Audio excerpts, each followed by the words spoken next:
আজ আমি রান্না করছি ফ্রাইড কচু। তা ফ্রাইড কচু করতে আমার কী লাগছে চলুন একবার দেখে নিই। করতে আমার এখানে লাগছে কিছুটা পরিমাণ গাঁঠি কচু।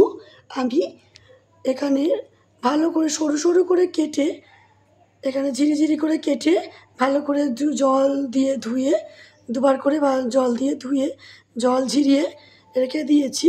আধ ঘন্টা আগে ধুয়ে রেখেছি এটা। এছাড়া লাগছে আমার নুন, হলুদ আর একটা শুকনো লঙ্কা। আচ্ছা, এবার আমি রান্নাটা শুরু করি দেরি না করে। তা কড়াইটা আমার গ্যাসে আমি বসিয়ে দিয়েছি। এবার আমি কড়াইয়ে একটু তেল দেবো। এখানে আমি সাদা তেল দিয়ে এই রান্নাটা করব। একটু তেলটা বেশি লাগবে কারণ ডুবো তেলে এটা ভাজা হবে। এবার তেলটা একটু গরম হোক। এবার আমি এর মধ্যে একটু লবণ আর একটু হলুদের গুঁড়ো ভালো করে মিক্সড করে নেব। তা আমার তেলটা গরম হয়ে গেছে। এবার এর মধ্যে আমি একটা শুকনো লঙ্কা দিয়ে দিলাম। এবার এর মধ্যে আমি কচুটা আস্তে করে ছেড়ে দেবো।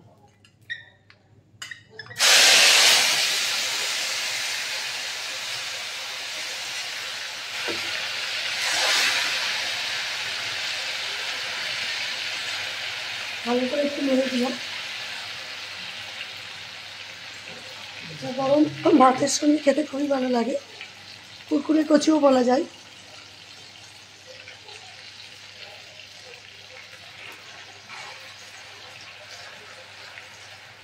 কচু তো আমরা সবাই খাই, এটা খেতে ভালো লাগে। তা আমার কচুটা মোটামুটি ভাজা হয়ে এসছে, একটু শক্ত হয়ে গেছে, নরম ছিল। এটা ভালো করে নাড়তে হবে যাতে পুড়ে না যায়। আর অবশ্যই ছাকা তেলে ভাজতে হবে। তাই এবার আমি এটা তুলে নেব। এটা দুপুরবেলা গরম ভাতের সঙ্গে রান্না করে সবাইকে খাওয়ান। দেখুন খুব ভালোভাবে মজা করে সবাই খাবে।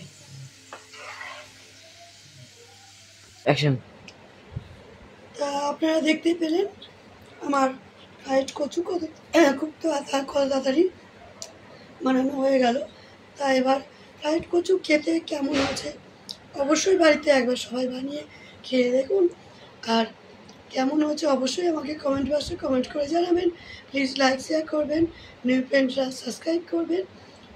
আর আমার ফেসবুক ফ্রেন্ডদের জন্য বলছি, তো প্লিজ আপনারা আমার ফেসবুক পেজটা ফলো করুন।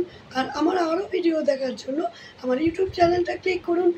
আর তোমরাও আমার রান্না কেমন হয়েছে খেয়ে কমেন্ট বক্সে কমেন্ট করে জানাবে। প্লিজ লাইক শেয়ার করবে। আজ আসি, বাই।